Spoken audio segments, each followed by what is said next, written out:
સર્વેને મારા નમસ્કાર. ધર્મ વ્યવસ્થાપન અભ્યાસમાં હું ડૉક્ટર મનીષા સોલંકી આપ સર્વેનું હાર્દિક સ્વાગત કરું છું.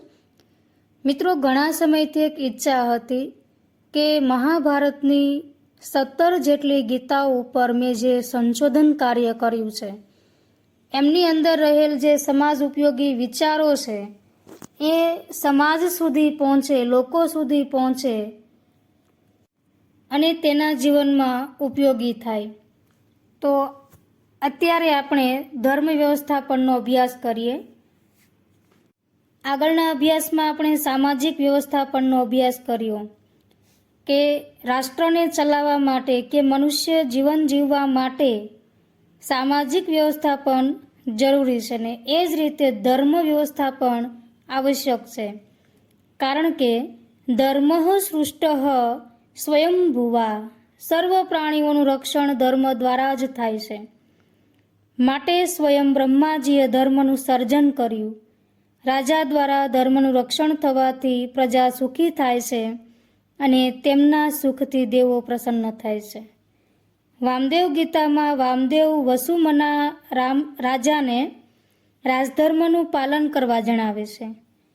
તેમના મતે ધર્મથી ચઢિયાતું કંઈ જ નથી. ધર્મ એટલે કર્તવ્ય અકર્તવ્યનું ભાન હોવું તે. સામાન્ય મનુષ્યથી લઈ રાજા સુધીના દરેક મનુષ્યનું નિશ્ચિત કર્તવ્ય હોય છે.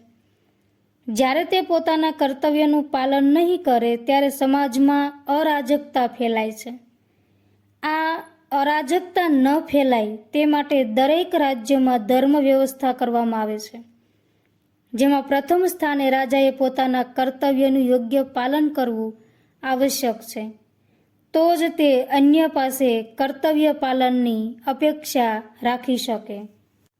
કારણ કે ધર્માય રાજા ભવતે ન કામ કરણાય તો માંધાતરેવં જાનીહિ રાજા લોકસ્ય રક્ષિતા.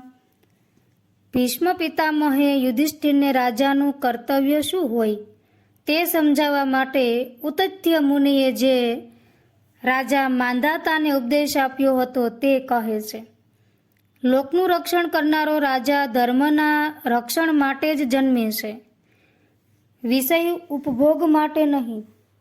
પ્રાણી માત્રનો આધાર ધર્મ છે અને ધર્મ રાજાને આધારે ટકેલ છે. માટે રાજાએ પ્રથમ ધર્મનું યોગ્ય પાલન કરવું. જે રાજા ધર્મનું